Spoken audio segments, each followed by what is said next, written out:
Hi friends, welcome back to our channel. So ఇవాళ ఏంటంటే మేము హాస్టల్లో కెటిల్లో egg recipe like egg bhurji అనేది చేసుకున్నాము. ఇది ఎలా టర్న్ అవుట్ అయిందనేది మీకు ఓవరాల్ ప్రాసెస్ చూపిస్తాము. హాస్టల్లో ఉండేవాళ్ళు కొన్ని ట్రిక్స్ చెప్తాను, చూసి నేర్చుకోండి. హాస్టల్లో ఉండేవాళ్ళు ఈజీగా చేసుకునే రెసిపీ ఎగ్ కాబట్టి సో మేము కూడా ఇలానే ట్రై చేసాము. చూడండి, మొత్తం ప్రాసెస్ అనేది మేము మీకు చూపిస్తాము. మేము అన్ని ఐటమ్స్ తెచ్చుకున్నాము.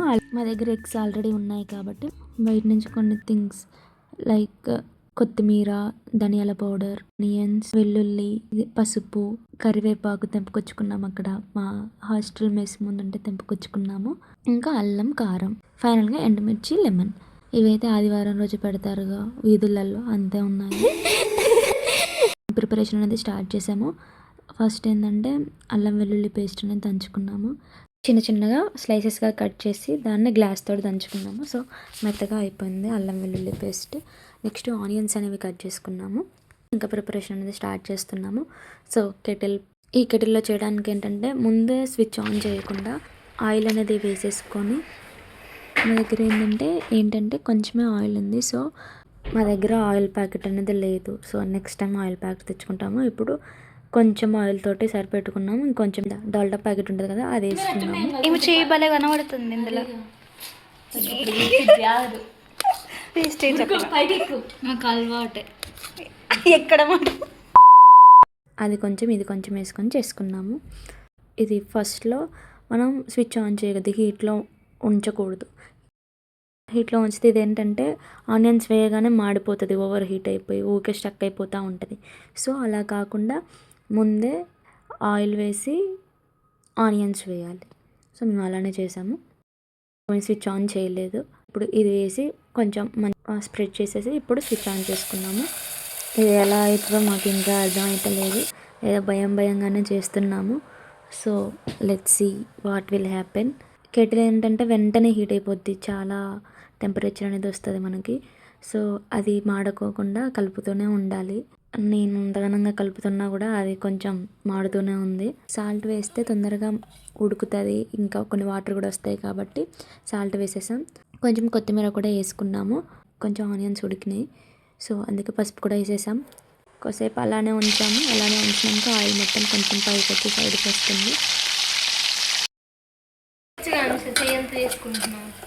ఇప్పుడు చెయ్యి కనపడాలి.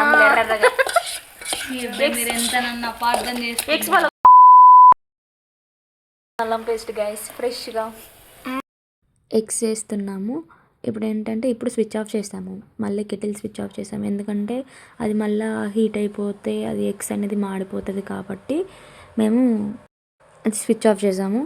అన్నీ వేసుకున్నాక మళ్ళీ ఆన్ చేస్తాము కెటిల్ అనేది. ఇక్కడ ఎగ్స్ అన్నీ వేసుకున్నాము. సో కొంచెం అలా స్ప్రెడ్ చేసాము. స్ప్రెడ్ చేసాక స్విచ్ ఆన్ చేసినాం. కొంచెం కుక్ అయింది.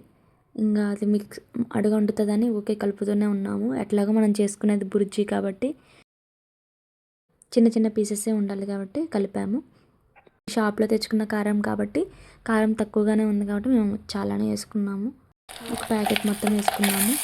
అది ఇంకా కావాలి. వెయ్యు మొత్తం ఎత్తాను ప్యాకెట్ మీద. చాలు, వంట పుట్టిద్దక్క. నీస్ వస్తుంది, లేకపోతే అల్లం పేస్ట్ అయితే నీసు రాదు, కారం అయితే నీసు వస్తుందా? అక్కడ ఎన్ని వంటలు చేసినావు చెప్పు నీ హక్కు. మళ్ళీ కొద్దిగా సాల్ట్ కూడా వేసుకున్నాము. సాల్ట్ కారం సరిపోయేంత వేసుకున్నాము. మధ్యలో చెక్ చేసుకున్నాము, ఓకే సరిపోయింది. కొంచెం మసాలా వేసుకొని ఫైనల్ టచ్ కొత్తిమీర వేసుకున్నాము. కొత్తిమీర వేసుకున్నాక ఇంకంతే, ఆల్మోస్ట్ అయిపోయింది. ఒక 2 minutes ఉంచుకున్నాం. ఆ కొత్తిమీర కూడా కొంచెం కుక్ అవ్వడానికి కొద్దిసేపు ఉంచుకొని అయిపోయింది. ఇంకా ఇదే ఫ్రెండ్స్, మేము వేడిగా ఎగ్ బుర్జీ అనేది వండుకున్నాము. మాకు ఈరోజు చపాతీలు పెట్టారు. సో చపాతీలో నంచుకొని తిన్నాము. మేము తెచ్చుకున్నాం కదా ఆనియన్స్, లెమన్, అవి కూడా వేసుకొని తిన్నాము. టేస్ట్ అయితే బాగుంది ఫ్రెండ్స్, మీరు కూడా ట్రై చేయండి. Okay, thank you for watching. Subscribe to my channel. Bye.